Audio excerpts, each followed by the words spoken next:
ಎಲ್ಲರಿಗೂ ನಮಸ್ಕಾರ. ನಿಸ್ಸಿ ಪ್ರಿನ್ಸೆಸ್ ಚಾನೆಲ್ಗೆ ನಿಮ್ಮೆಲ್ಲರಿಗೂ ಪ್ರೀತಿಯ ಸ್ವಾಗತ. ಇವತ್ತು ವಿದ್ಯಾಭಾರತಿ ಪಬ್ಲಿಕ್ ಸ್ಕೂಲಲ್ಲಿ ಸಂಕ್ರಮಣ ಆಚರಣೆಯನ್ನು ನಾವು ಮಾಡ್ತಾ ಇದ್ದೀವಿ. ನಮ್ಮ ದಕ್ಷಿಣ ಭಾರತ ದೇಶದಲ್ಲಿ ಸಂಕ್ರಮಣ ಹಬ್ಬವನ್ನು ಹಲವಾರು ರೀತಿಯಲ್ಲಿ ಪ್ರತಿಯೊಂದು ಜನಾಂಗದವರು, ಪ್ರತಿಯೊಂದು ಪಂಗಡದವರು ಮಾಡ್ತಾರೆ. ಈ ಹಬ್ಬವನ್ನು ಮಾಡಲಿಕ್ಕೆ ಇರುವಂಥ ಒಂದು ವಿಶೇಷತೆ ಏನು, ಈ ಹಬ್ಬದ ವಿಶೇಷ ಏನು ಎಂಬ ವಿಷಯವನ್ನು ಕುರಿತಾಗಿ ಇವತ್ತು ನಮ್ಮ ಶಾಲೆಯಲ್ಲಿ ಈ ಹಬ್ಬವನ್ನು ಆಚರಣೆ ಮಾಡ್ತಾ ಇದ್ದೀವಿ. ಬನ್ನಿ ನಾವು ನೋಡೋಣ.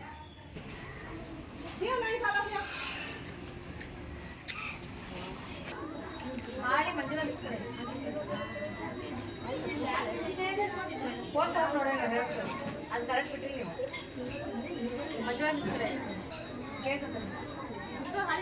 ಚೇರಿ ಕಡೆ ಹಾಕಿಸ್ತಾರೆ ದ್ರಾಕ್ಷ ಸರ್.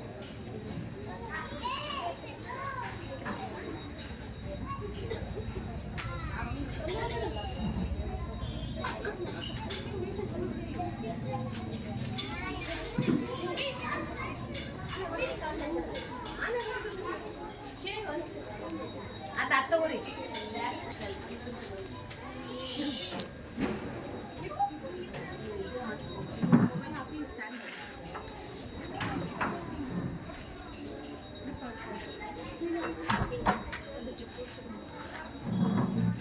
प्लेस कोड ಸ್ವಲ್ಪ ಸಾರಿ ಸರ್. ಮತ್ತೆ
ಯಾರದು ಹೊಡಿಯೋದು?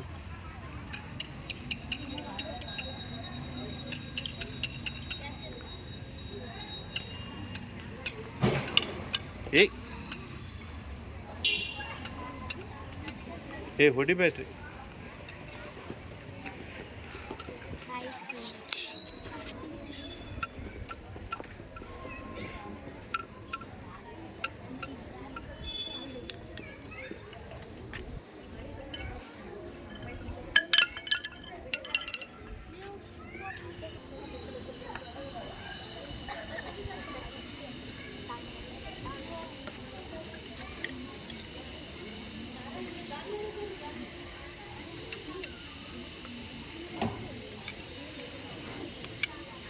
ಲಕ್ಷ್ಮಿ ನೀನು ಕಾಣಿಸ್ತಾ ಇಲ್ಲ.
Basavanna ನಗೋ. To me to lead a program regarding on Sankranti. So first of all, I wish very happy and prosperous Makara Sankranti to all. Now I request Nagama teacher to welcome everyone to the religious program.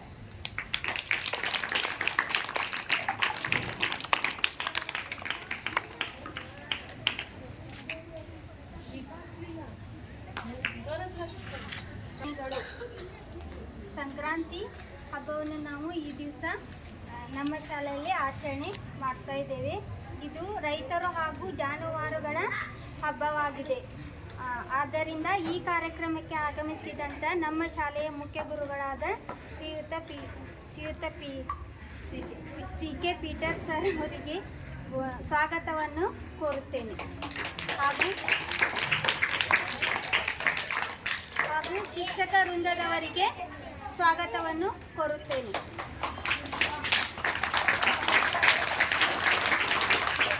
ಹಾಗೂ ಎಲ್ಲ ಮುದ್ದು ಮಕ್ಕಳಿಗೆ ಈ ಕಾರ್ಯಕ್ರಮಕ್ಕೆ ಸ್ವಾಗತವನ್ನು ಕೋರುತ್ತಾ ನನ್ನ ಸ್ವಾಗತ ಭಾಷಣವನ್ನು ಮುಗಿಸುತ್ತೇನೆ. Now it's a time for welcoming everyone with a special song that too by teachers.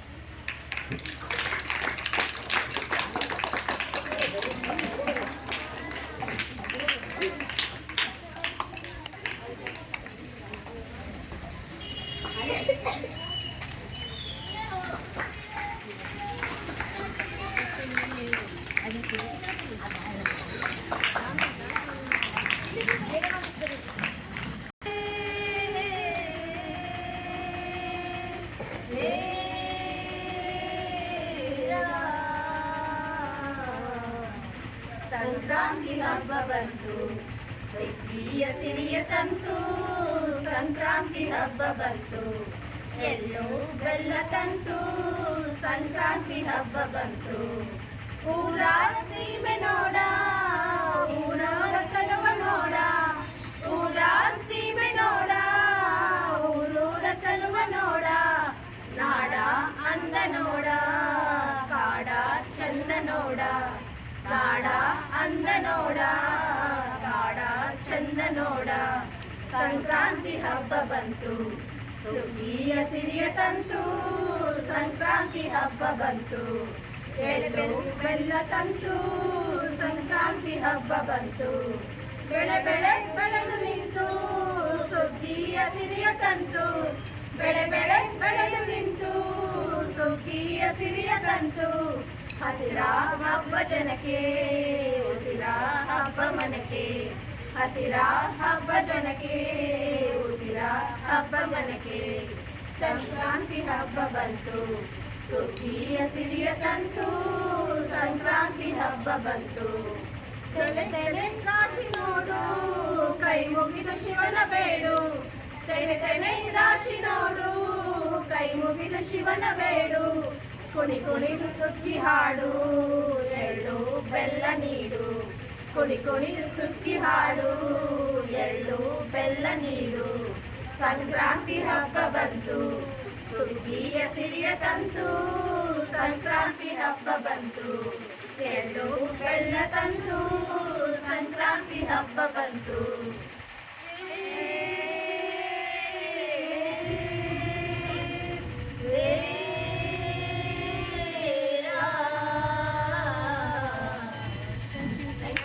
Culture. Festival.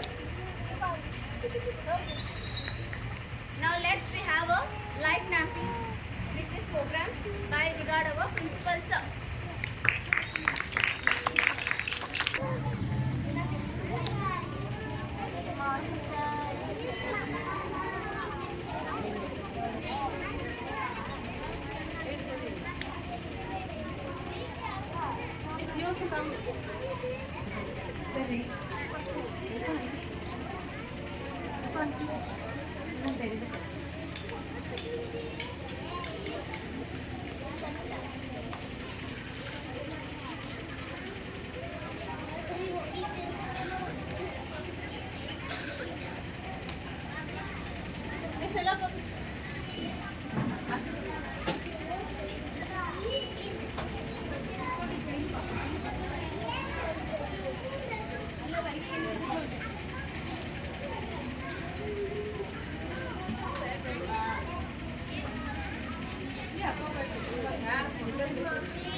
ಸ್ವಲ್ಪ ಇಲ್ಲಿ ಜಾಗ ಬಿಡ್ರಪ್ಪಿ.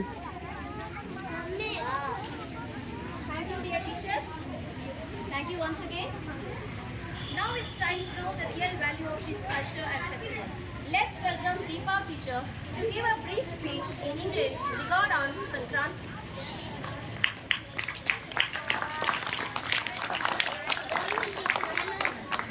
Stand here.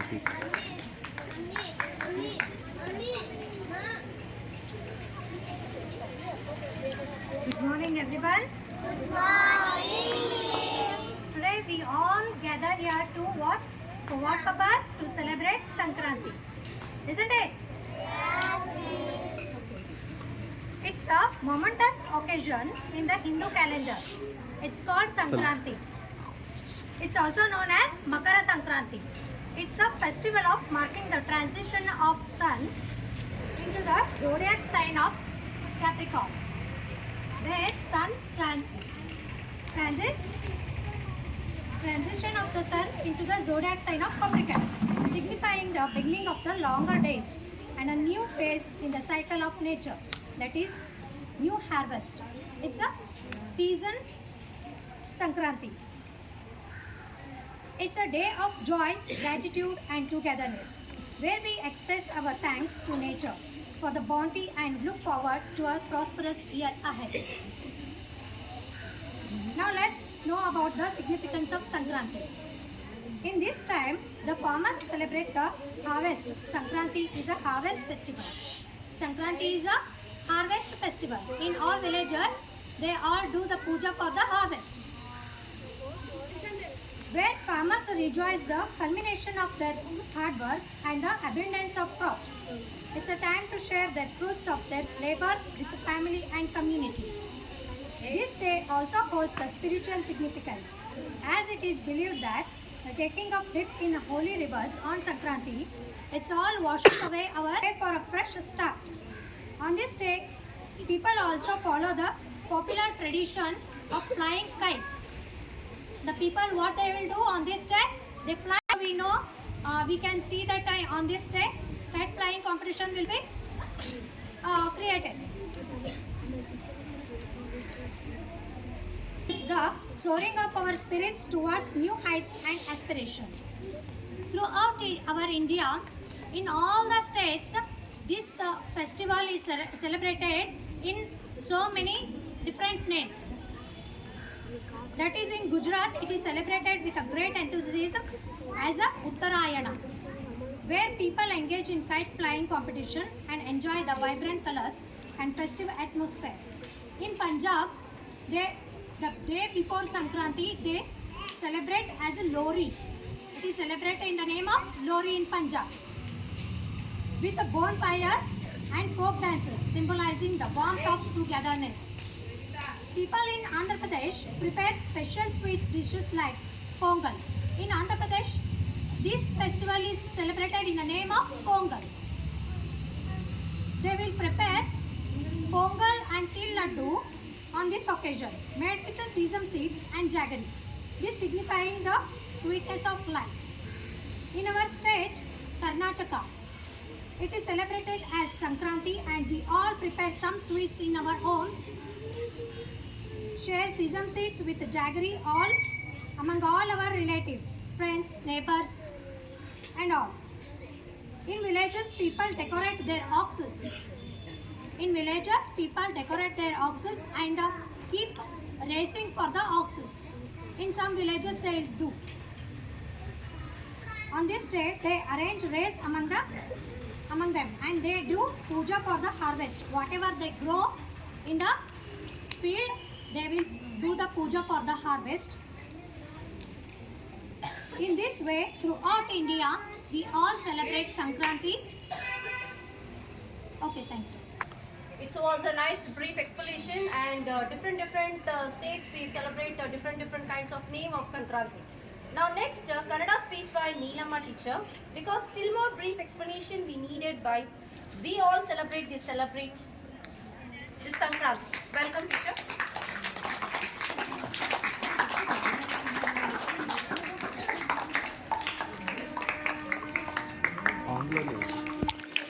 ಹಾಸನವಾಗಿರುವ ನಮ್ಮ ಶಾಲೆಯ ಮುಖ್ಯ ಗುರುಗಳೇ, ಶಿಕ್ಷಕಿಯರೇ ಹಾಗೂ ನನ್ನ ಮುದ್ದು ಮಕ್ಕಳಿಗೆ ಸಂಕ್ರಮಣದ ಹಾರ್ದಿಕ ಶುಭಾಶಯಗಳನ್ನು ಕೋರುತ್ತಾ ಇವತ್ತಿನ ದಿನ ಸಂಕ್ರಮಣ ಹಬ್ಬದ ವಿಶೇಷತೆ ಬಗ್ಗೆ ಒಂದೆರಡು ಮಾತುಗಳನ್ನು ಹೇಳಲು ಇಷ್ಟಪಡುತ್ತೇನೆ.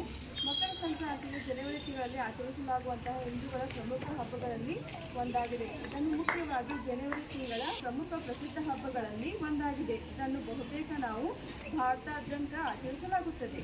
ಭಾರತವನ್ನು ಹೊರತುಪಡಿಸಿ ನೇಪಾಳ, ಶ್ರೀಲಂಕಾ, ಬಾಂಗ್ಲಾದೇಶ್, ಪಾಕಿಸ್ತಾನ ಮತ್ತು ಮಲೇಷಿಯಾದಂತಹ ವಿವಿಧ ದೇಶಗಳಲ್ಲಿ ಇದನ್ನು ಆಚರಿಸಲಾಗುತ್ತದೆ. ಹಬ್ಬದ ದಿನದಂದು ಜನರು ತಮ್ಮ ಸಂಬಂಧಿಕರ ಮನೆಗಳಲ್ಲಿ ಹೋಗುತ್ತಾರೆ ಮತ್ತು ಸಿಹಿ ತಿಂಡಿಗಳನ್ನು ವಿನಿಮಯ ಮಾಡಿಕೊಳ್ಳುತ್ತಾರೆ. ಮಕರವೆಂದರೆ 10ನೆಯ ರಾಶಿ ಚಕ್ರ.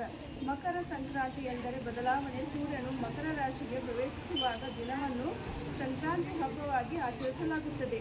ಇನ್ನು ಜ್ಯೋತಿಷದ ಪ್ರಕಾರ ಮಕರ ರಾಶಿಯನ್ನು ಆಳುವನು ಶನೀಶ್ವರ. ಇವನು ಸೂರ್ಯಪುತ್ರ. ಈ ದಿನದಂದು ಸೂರ್ಯನು ತನ್ನ ಮಗನ ಆಧಾರಕ್ಕೊಳಪಟ್ಟ ಮನೆಯನ್ನು ಪ್ರವೇಶಿಸುತ್ತಾನೆ ಎಂದು ಹೇಳಲಾಗುತ್ತದೆ. ಒಂದು ರೀತಿಯಲ್ಲಿ ಸ್ವಂತ ತಂದೆ ಮಗನಾದ ಸೂರ್ಯ ಶನೀಶ್ವರರು ಇಬ್ಬರೂ ವಿರುದ್ಧವಾದವರು. ಆದರೆ ಈ ಸಂಕ್ರಾಂತಿಯ ಸಂದರ್ಭದಲ್ಲಿ ತನ್ನ ಮಗನಾದ ಶನಿಯ ಬಳಿ ಸೂರ್ಯನು ಹೋಗುವುದರಿಂದಾಗಿ ಈ ಸಂದರ್ಭವು ಮನುಷ್ಯರಿಗೆ ದ್ವೇಷ ಹಾಗೂ ಜಗಳವನ್ನು ಬಿಟ್ಟು ಒಂದಾಗಿ ಎನ್ನುವ ಸಂದೇಶವನ್ನು ನೀಡುತ್ತದೆ. ಯಾವುದೇ ಹಳೆಯ ಕಹಿ ನೆನಪು ಹಾಗೂ ಅಸಮಾಧಾನವನ್ನು ಬಿಟ್ಟು ಜಗತ್ತಿನ ಸೌಂದರ್ಯವನ್ನು ಆಸ್ವಾದಿಸುವ ಹಾಗೂ ಪ್ರೀತಿಸುವ ಅವಕಾಶವನ್ನು ಈ ಸಂಕ್ರಾಂತಿಯು ಹೊತ್ತು ತರುತ್ತದೆ. ಹಾಗಾಗಿ ಸೂರ್ಯನ ಶಕ್ತಿ ಹಾಗೂ ಹೃದಯ ವೈಶಲ್ಯತೆಗಳನ್ನು ಸ್ಮರಿಸಿ ಅನಗತ್ಯವಾದ ವಿವಾದಗಳನ್ನು ಬದಿಗಿಟ್ಟು ಅರ್ಥಪೂರ್ಣ ಸಂದರ್ಭಗಳನ್ನು ಬೆಸೆದು ಹಾಗೂ ಸಂತೋಷದ ಕ್ಷಣಗಳನ್ನು ಸಂಕ್ರಾಂತಿಯಂದು ಆನಂದಿಸುತ್ತವೆ. ಮಕರ ಸಂಕ್ರಾಂತಿ ದಿನದಂದು ಸೂರ್ಯನು ದಕ್ಷಿಣಾಯನದಿಂದ ಉತ್ತರಾಯಣ ಪ್ರವೇಶಿಸುತ್ತಾನೆ. ಮಕರ ರಾಶಿಯಲ್ಲಿ ಸೂರ್ಯನ ಪ್ರವೇಶನವು ವೈಜ್ಞಾನಿಕ ಮತ್ತು ಆಧ್ಯಾತ್ಮಿಕ ದೃಷ್ಟಿಕೋನದಿಂದ ಹೆಚ್ಚಿನ ಪ್ರಾಮುಖ್ಯತೆಯನ್ನು ಹೊಂದಿದೆ. ಸೂರ್ಯನು ದಕ್ಷಿಣ ಗೋಳಾರ್ಧದಿಂದ ಉತ್ತರ ಗೋಳಾರ್ಧಕ್ಕೆ ಚಲಿಸಲು ಪ್ರಾರಂಭಿಸುತ್ತಾನೆ. ಇದನ್ನು ನಾವು ಉತ್ತರಾಯಣ ಎಂದು ಕರೆಯುತ್ತೇವೆ. ಆಧ್ಯಾತ್ಮಿಕ ದೃಷ್ಟಿಕೋನದಿಂದ ಅಂತಹವನ್ನು ಹೊಂದಲು ಬಹಳ ಮಂಗಳಕರವೆಂದು ಪರಿಗಣಿಸಲಾಗುತ್ತದೆ.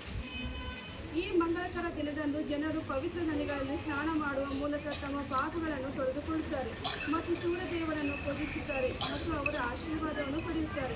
ಜನರು ಕೂಡ ಈ ದಿನ ದಾನ ಮಾಡುತ್ತಾರೆ. ದಾನವನ್ನು ಮಾಡುವುದರಿಂದ ಸೂರ್ಯದೇವರು ಪ್ರಸನ್ನನಾಗುತ್ತಾನೆ. ಇನ್ನು ಆರೋಗ್ಯದ ದೃಷ್ಟಿಯಿಂದ ದಕ್ಷಿಣ ಗೋಳಾರ್ಧದಿಂದ ದಕ್ಷಿಣ ಗೋಳಾರ್ಧಕ್ಕೆ ಪ್ರವೇಶ ಮಾಡುವುದನ್ನು ಮಂಗಳಕರವೆಂದು ಪರಿಗಣಿಸಲಾಗುತ್ತದೆ. ಇದರೊಂದಿಗೆ ದಿನಗಳ ಸಮಯ ಬದಲಾಗುವ ಪ್ರಾರಂಭಿಸುತ್ತದೆ. ಸಂಕ್ರಾಂತಿಯು ಹಬ್ಬವು ಸಂತೋಷ ಮತ್ತು ಉಲ್ಲಾಸವನ್ನು ಸಹ ತರುತ್ತದೆ. ಮಧ್ಯಾಹ್ನದ ವೇಳೆಗೆ ಹೊಸ ಬೇಳೆಯ ಅಕ್ಕಿಯಿಂದ ಕಿಚಡಿ ತಯಾರಿಸಿ ಅದರಲ್ಲಿ ವಿವಿಧ ತರಕಾರಿಯನ್ನು ತಯಾರಿಸುತ್ತಾರೆ. ನಾವೆಲ್ಲರೂ ಕಿಚಡಿಯನ್ನು ಕರಿಯ ತುಪ್ಪ ಮತ್ತು ಮೊಸರಿನೊಂದಿಗೆ ಬೆರೆಸಿ ತಿನ್ನುವುದು, ಇದರ ಜೊತೆ ಬೆಲ್ಲ, ಎಳ್ಳು ಇತ್ಯಾದಿಗಳನ್ನು ಮಾಡಿದ ವಸ್ತುಗಳು ಮತ್ತು ಸಿಹಿ ತಿಂಡಿಗಳನ್ನು ತಿಂದು ಆಚರಿಸುತ್ತೇವೆ. ಇನ್ನು ಸಂಕ್ರಾಂತಿಯಂದು ಎಳ್ಳು, ಬೆಲ್ಲ, ಕಡಲೆ ಮತ್ತು ಕೊಬ್ಬರಿಯನ್ನು ಯಾಕೆ ತಿನ್ನಬೇಕು ಎಂದರೆ ಚಳಿಗಾಲದ ಅವಧಿಯಲ್ಲಿ ಚರ್ಮ ಒಡೆದಿರುತ್ತದೆ. ಆಗ ದೇಹದಲ್ಲಿ ಕೊಬ್ಬಿನ ಅಂಶ ಕಡಿಮೆಯಾಗುತ್ತಾ ಚರ್ಮ ಮತ್ತೆ ಹುರುಪುಗೊಳಿಸಬೇಕಾದರೆ ಕಳೆದು ಹೋದ ಕೊಬ್ಬಿನ ಅಂಶ ಬೇಗನೆ ಸಿಗಲೇಬೇಕು ಎಂದು ಈ ಎಳ್ಳು, ಬೆಲ್ಲ, ಕಡಲೆಯನ್ನು ತಿನ್ನುತ್ತಾರೆ. ಇನ್ನು ಕಿಚ್ಚು ಹಾಯಿಸುವುದು ಎಂದರೆ ದನಕರುಗಳನ್ನು ಬೆಂಕಿಗಳಲ್ಲಿ ಜಿಗಿಸುತ್ತಾರೆ ಎಂದರ್ಥ. ಯಾಕೆ ಎಂದರೆ ಬೆಂಕಿಯಲ್ಲಿ ದನಗಳನ್ನು ಬೆಂಕಿಯಲ್ಲಿ ಹಾಯಿಸುತ್ತಾರೆ. ದನಗಳ ಮೈಯಲ್ಲಿ ಜಿಗಣೆಗಳಂತಹ ಕ್ರಿಮಿಗಳು ಇರುವುದರಿಂದ ಅವುಗಳ ಬೆಂಕಿಯಲ್ಲಿ ತಾಕಿದ ಕೂಡಲೇ ಅವುಗಳು ಸಾಯುತ್ತದೆ ಎಂದು ಈ ಒಂದು ಪದ್ಧತಿಯನ್ನು ಪಾಲಿಸುತ್ತಾರೆ. ಎಳ್ಳು ಬೆಲ್ಲವನ್ನು ಮನೆಯ ಒಂದು ಮಿತ್ರರಿಗೆ ಕೊಡುವುದರಿಂದ ಹಬ್ಬದ ವಿಶೇಷತೆಯಾಗಿದೆ. ಎಳ್ಳು ಬೆಲ್ಲ ತಿಂದು ಒಳ್ಳೆಯನ್ನು ಮಾತನಾಡಿ ಎಂಬುದು ಹಬ್ಬ ಸಂದರ್ಭದಲ್ಲಿ ಕೇಳಿಬರುವ ಘೋಷವಾಕ್ಯವಿದೆ. ಇನ್ನು ತಮಿಳುನಾಡಿನಲ್ಲಿ ಈ ಹಬ್ಬವನ್ನು ಪೊಂಗಲ್ ಎಂದು ಕರೆಯುತ್ತಾರೆ. ಈ ಒಂದು ಹಬ್ಬವನ್ನು 4 ದಿನಗಳನ್ನು ನಡೆಸಲಾಗುತ್ತದೆ. ಕೇರಳದಲ್ಲಿ ಮಕರ ಸಂಕ್ರಾಂತಿ ಎಂದು ಶಬರಿಮಲೆಯಲ್ಲಿ ಕಾಣುವ ಮಕರ ಜ್ಯೋತಿಗೆ ಹೆಚ್ಚಿನ ಪ್ರಾಧಾನ್ಯತೆ ಇದೆ. ಗುಜರಾತ್, ಮಹಾರಾಷ್ಟ್ರಗಳಲ್ಲಿ ಸಂಕ್ರಾಂತಿ ದಿನದಂದು ಗಾಳಿಪಟವನ್ನು ಹಾರಿಸಿ ಹಾಗೂ ಎಳ್ಳಿನ ಉಂಡೆಗಳನ್ನು ಹಂಚುವ ಸಂಪ್ರದಾಯವಿದೆ. ಇನ್ನು ಪಂಜಾಬದಲ್ಲಿ, ಹರಿಯಾಣದಲ್ಲಿ ಸಂಕ್ರಾಂತಿಯನ್ನು ಲೋಹರಿ ಎಂದು ಕರೆಯಲಾಗುತ್ತದೆ. ದೇಶದಲ್ಲಿ ಆಚಾರ ಭಿನ್ನವಾದರೂ ಸಂಕ್ರಾಂತಿ ಸಮೃದ್ಧಿಯು ಸಂಕೇತವಾಗಿದೆ ಎಂದು ಹೇಳುತ್ತಾ ಎಲ್ಲರೂ ಕೂಡ ಎಳ್ಳು ಬೆಲ್ಲಗಳನ್ನು ತಿಂದು ಒಳ್ಳೆಯದನ್ನು ಮಾತನಾಡಿ ಎಂದು ನನ್ನ 2 ಮಾತುಗಳನ್ನು ಮುಗಿಸುತ್ತೇನೆ. Now it's a time for a dance performance by students. Now let's welcome them all. So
Speak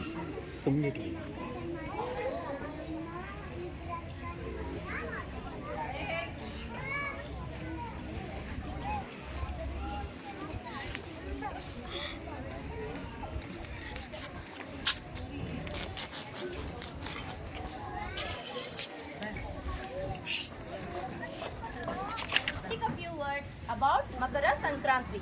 Okay, now let me listen all the speak words from our principal, sir. Yes. So ಇವತ್ತು ನಾವು ಸಂಕ್ರಮಣ ಹಬ್ಬವನ್ನು ಕುರಿತಾಗಿ ಆಚರಣೆ ಮಾಡಲಿಕ್ಕೆ ಅಂತೇಳಿ ಬಂದಿದ್ದೀವಿ. So especially ದಕ್ಷಿಣ ಭಾರತದಲ್ಲಿ, ಅಂದರೆ ಉತ್ತರ ಭಾರತ ದಕ್ಷಿಣ ಭಾರತ ಅಂತಂದರೆ ನಾವೆಲ್ಲರೂ ದಕ್ಷಿಣ ಭಾರತದಲ್ಲೇ ಇದ್ದೀವಲ್ಲ, ಎಲ್ಲರೂ ಕೇಳಬೇಕಿಲ್ಲ, ಆ ಕಡೆ ಈ ಕಡೆ ಎಲ್ಲಿ ನೋಡಬಾರ್ದಲ್ಲಿ ಫೇಮಸ್ ಆಗಿರುವ ಪ್ರಖ್ಯಾತಿ ಹೊಂದಿರುವ ಹಬ್ಬಗಳಲ್ಲಿ ಸಂಕ್ರಾಂತಿ ಒಂದು. ಆ್ಯಕ್ಚುಲಿ ದಕ್ಷಿಣ ಭಾರತ ದೇಶದಲ್ಲಿ ಹಿಂದೂ ಹಬ್ಬಗಳಲ್ಲಿ 2 ಪ್ರಮುಖವಾದ ಹಬ್ಬಗಳಿವೆ. ಎಲ್ಲರೂ ಇಲ್ಲಿ ನೋಡಬೇಕು, 2 ಪ್ರಮುಖವಾದ ಹಬ್ಬಗಳಿವೆ. ಒಂದು ದಸರಾ ಮತ್ತು ದೀಪಾವಳಿ ತುಂಬ ದೊಡ್ಡ ಸ್ಥಾನದಲ್ಲಿ ಆಚರಣೆ ಮಾಡುವಂಥ ಹಬ್ಬಗಳು, ದಸರಾ ಮತ್ತು ದೀಪಾವಳಿ. ಸೊ ಮಿಕ್ಕಿದ ಸಣ್ಣ ಪುಟ್ಟ ಹಬ್ಬಗಳು ಕೂಡ ಇರ್ತವೆ. ಈ ಸಣ್ಣ ಪುಟ್ಟ ಹಬ್ಬಗಳಲ್ಲಿ ಅಗ್ರಸ್ಥಾನದಲ್ಲಿ ಇರುವುದೇ ಸಂಕ್ರಾಂತಿ ಹಬ್ಬ. ಆಯಿತಾ? ಸೊ ಈ ಸಂಕ್ರಾಂತಿ ಹಬ್ಬ ಯಾಕೆ ಆಚರಣೆ ಮಾಡಬೇಕು, ಇದಕ್ಕಿರುವಂಥ ಒಂದು ಸಂಪ್ರದಾಯವೇನು ಅಂತೇಳಿಬಿಟ್ಟು ನಾವಿವತ್ತು ಆಲ್ರೆಡಿ ಟೀಚರ್ಸ್ ಹೇಳಿದ್ದಾರೆ, ಈಗ ನಾನು ಕೂಡ ಹೇಳ್ತೇನೆ ಏನು. ಸೊ ಒಂದೊಂದು ಸ್ಟೇಟಲ್ಲಿ ಒಂದೊಂದು ಥರ ಈ ಹಬ್ಬವನ್ನು ಆಚರಣೆ ಮಾಡ್ತಾರೆ. ಹೆಂಗೆ ಅಂತಂದರೆ ತಮಿಳ್ನಾಡಲ್ಲಿ ಈ ಹಬ್ಬವನ್ನು ಪೊಂಗಲ್ ಅಂತೇಳಿ ಮಾಡ್ತಾರೆ. ಓಕೆ, ಆಂಧ್ರ ಪ್ರದೇಶದಲ್ಲಿ ಈ ಹಬ್ಬವನ್ನು ಸಂಕ್ರಾಂತಿ ಹಬ್ಬ ಅಂತೇಳಿ ಮಾಡ್ತಾರೆ. ಅದೇ ಪ್ರಕಾರವಾಗಿ ಕರ್ನಾಟಕದಲ್ಲಿ ಕೂಡ ಸಂಕ್ರಮಣ ಹಬ್ಬ ಅಂತೇಳಿ ಕೂಡ ಹೇಳ್ತಾರೆ. ಆಯಿತಾ? ಸೊ ಈ ತಮಿಳ್ನಾಡಲ್ಲಿ ಹೆಚ್ಚಾಗಿ ಇದಕ್ಕೆ ಹೆಚ್ಚಾದ ಪ್ರಾಧಾನ್ಯತೆ ಕೊಡೋದು, ಇಂಪಾರ್ಟೆನ್ಸ್ ಕೊಡೋದು ಏನು ಅಂತಂದರೆ ಇದರಲ್ಲಿ ಹೆಚ್ಚಾಗಿ ಪ್ರಾಧಾನ್ಯತೆ ಕೊಡ್ತಾರೆ. ಆ್ಯಕ್ಚುಲಿ ನಾನು ಕಾಲೇಜ್ಗೆ ಹೋಗೋ ದಿನಗಳಲ್ಲಿ ನನಗೆ ಒಬ್ಬ ತಮಿಳ್ ಫ್ರೆಂಡ್ ಇದ್ದ, ಅವನು ಸಂಕ್ರಮಣ ಹಬ್ಬಕ್ಕೆ ಅವ್ರ ಊರಿಗೆ ಕರ್ಕೊಂಡು ಹೋಗಿದ್ದ. ಸೊ ಆವಾಗ ನೋಡಿದ್ದೆ ನಾನು ಸಂಕ್ರಮಣ ಹಬ್ಬ ಎಷ್ಟು ಚೆನ್ನಾಗಿ ಮಾಡ್ತಾರೆ ಅಂತ ಹೇಳ್ಬಿಟ್ಟು. ನಿಜವಾಗ್ಲೂ ಈ ತಮಿಳ್ನಾಡಲ್ಲಿ ಸಂಕ್ರಮಣ ಹಬ್ಬ ಮಾಡ್ತಾ ಇದ್ದಾರೆ ಅಂತಂದರೆ ಅದು 2 ಕಲ್ಲಿಗೆ ಸಾಲದಲ್ಲ, ಅಷ್ಟು ಚೆನ್ನಾಗಿ ಮಾಡ್ತಾರೆ. ಸೊ ಮೇಯ್ನ್ ಹಬ್ಬಗಳಲ್ಲಿ ಸಂಕ್ರಮಣ ಹಬ್ಬನೇ ಅವ್ರಿಗೆ ಜಾಸ್ತಿ ಆದದ್ದು. ಸೊ ಈಗ ಈ ರೀತಿಯಾಗಿ ನೋಡ್ತಾ ಇದ್ದೀರಲ್ಲ, ಇದು ಕೇವಲ ಒಂದು ಡೆಮೋ ಇಟ್ಟಿದ್ದು. ಆದರೆ ಅಲ್ಲಿ ರಿಯಲ್ ಆಗಿ ನೋಡುವುದಾದರೆ ಅಲ್ಲಿ ಏನು ಮಾಡ್ತಾರೆ ಗೊತ್ತಾ, ಆ ದಂಟು ಬದಲಾಗಿ ಕಬ್ಬನ್ನು ಇಡ್ತಾರೆ. ಕಬ್ಬನ್ನು ಇಟ್ಟು ಒಂದು ಹೊಸ ಗಡಿಗೆ ತೆಗೆದುಕೊಂಡು ಬಂದು ಆ ಹೊಸ ಗಡಿಗೆಯಲ್ಲಿ 2 ವಿಧವಾದ ಖಾರ ಪೊಂಗಲ್ ಮಾಡ್ತಾರೆ, ಸ್ವೀಟ್ ಪೊಂಗಲ್ಲು ಮಾಡ್ತಾರೆ.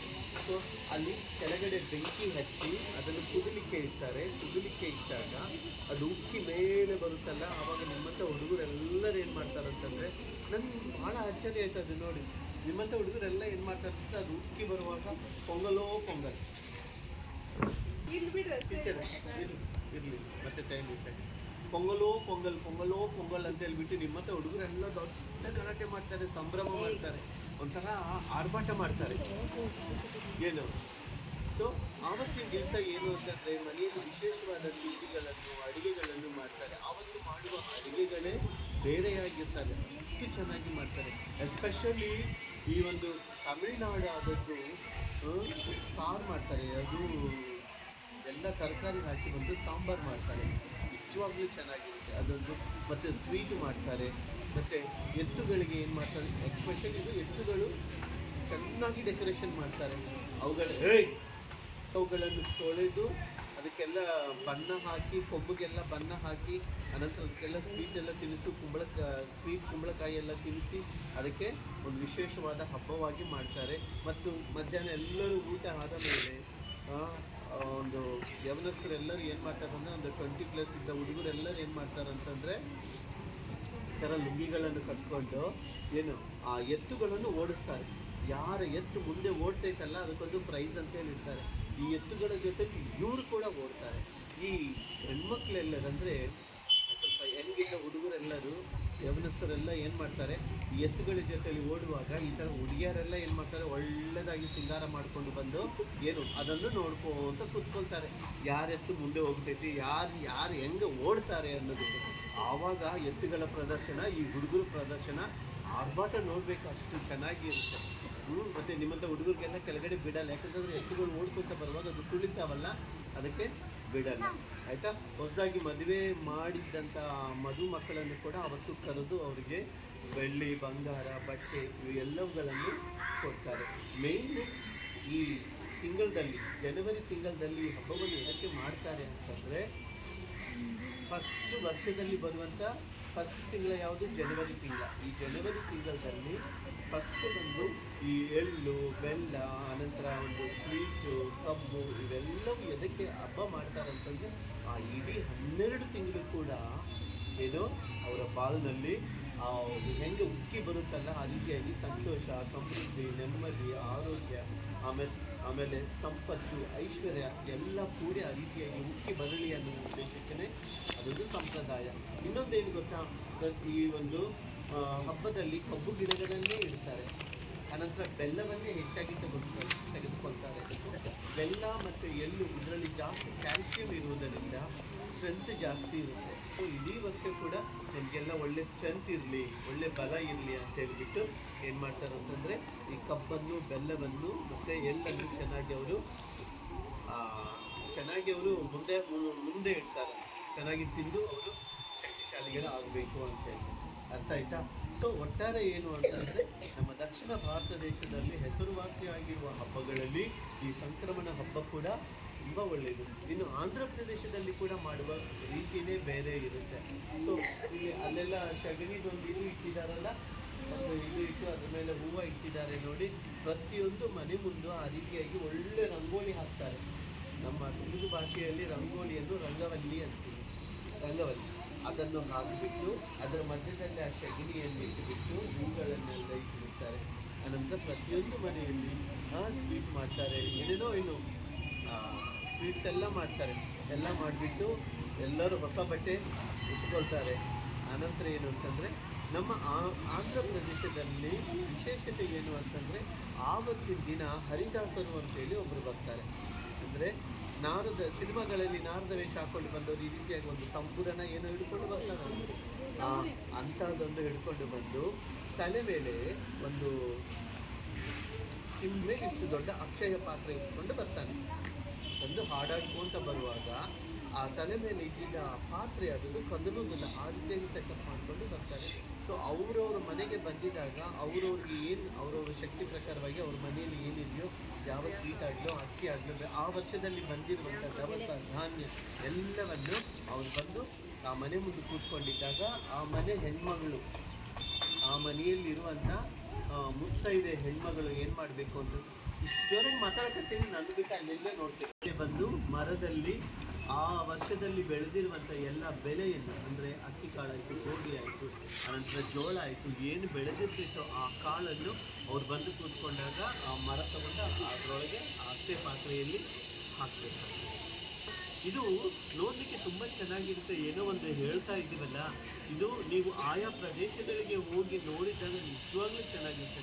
ನಿಮ್ಮ ರಿಲೇಟಿವ್ಸ್ ಯಾರಾದರೂ ತಮಿಳ್ನಾಡಲ್ಲಿ ಇದ್ರು ಅಂತಂದರೆ ನೀವು ಈ ಹಬ್ಬಕ್ಕೆ ತಮಿಳ್ನಾಡಿಗೆ ಹೋಗಿ ನೋಡಿ. ನಿಮ್ಮ ರಿಲೇಟಿವ್ಸ್ ಯಾರಾದರೂ ಆಂಧ್ರದಲ್ಲಿದ್ದರೆ ಆಂಧ್ರಕ್ಕೆ ಹೋಗಿ ನೋಡಿರಿ, ನಿಜವಾಗ್ಲೂ ತುಂಬ ಚೆನ್ನಾಗಿ ಮಾಡ್ತಾರೆ. ಇವೆಲ್ಲವುಗಳನ್ನು ನಾನೇನು ಮಾಡಿದ್ದೀನಿ ಅಂತಂದರೆ ಮೊದಲೇ ನೋಡಿ ಬಂದಿದ್ದೀನಿ.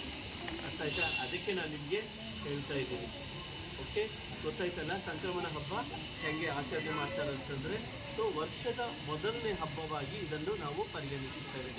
ಜನವರಿ ತಿಂಗಳಲ್ಲಿ, ವರ್ಷದಲ್ಲಿ ಫಸ್ಟ್ ತಿಂಗಳಲ್ವಾ, ಈ ಜನವರಿ ತಿಂಗಳಲ್ಲಿ ಫಸ್ಟ್ ಬರುವ ಹಬ್ಬವೇ ಸಂಕ್ರಮಣ ಹಬ್ಬ. ಅಂದರೆ ಎಳ್ಳು ಬೆಲ್ಲ ಸ್ವೀಟ್ ಆಗಿರಬೇಕು, ಆ ರೀತಿಯಾಗಿ ಉಕ್ಕಿ ಬರುತ್ತಲ್ಲ, ಅದು ಒಲೆ ಮೇಲೆ ಇಟ್ಟು ಅದನ್ನೆಲ್ಲ ಕುದಿಸಿ ಅದು ಉಕ್ಕಿ ಬರುವಾಗ ಅದೇ ರೀತಿಯಾಗಿ ಸಮೃದ್ಧಿ, ಐಶ್ವರ್ಯ, ಸಂತೋಷ, ನೆಮ್ಮದಿ, ಆರೋಗ್ಯ ಮತ್ತು ಆ ವರ್ಷದಲ್ಲಿ ಬರುವಂಥ ಎಲ್ಲ ಫಸಲು ಆ ರೀತಿಯಾಗಿ ಒಂದೊಂದು ಮನೆಯಲ್ಲಿ ಉಕ್ಕಿ ಬರಲಿ ಅಂತ ಹೇಳಿಬಿಟ್ಟು ಆ ರೀತಿಯಾಗಿ ಗೊತ್ತಾಯ್ತಲ್ಲ.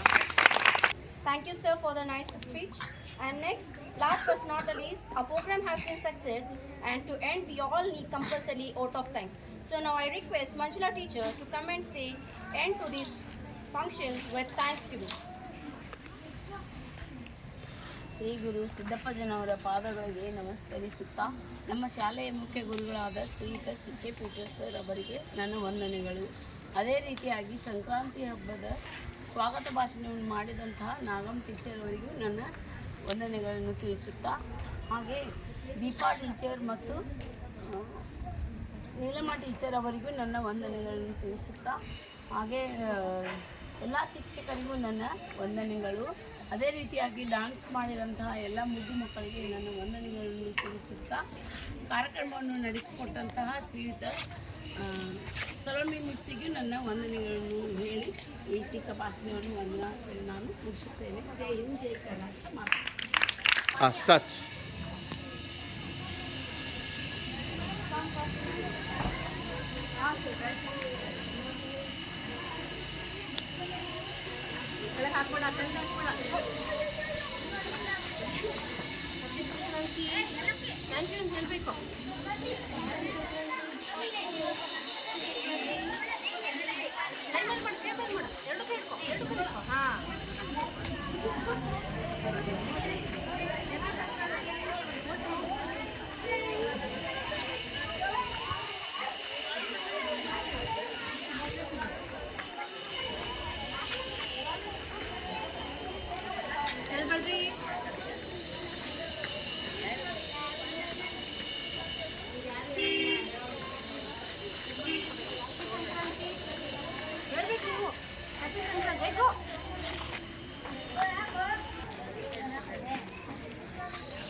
ಫ್ರೆಂಡ್ಸ್, ನೋಡಿದ್ರಲ್ಲ ಇವತ್ತು ನಮ್ಮ ವಿದ್ಯಾಭಾರತಿ ಪಬ್ಲಿಕ್ ಶಾಲೆಯಲ್ಲಿ ಯಾವ ರೀತಿಯಾಗಿ ಸಂಕ್ರಮಣ ಆಚರಣೆಯನ್ನು ಮಾಡಿದ್ದೀವಿ. ಸಂಕ್ರಾಂತಿಯನ್ನು ಕುರಿತಾಗಿ ಸಂಕ್ಷಿಪ್ತವಾಗಿರುವಂಥ ಎಲ್ಲ ಮಾಹಿತಿಯನ್ನು ಮಕ್ಕಳಿಗೆ ನಾವು ನೋಡಿದ್ದೀವಿ.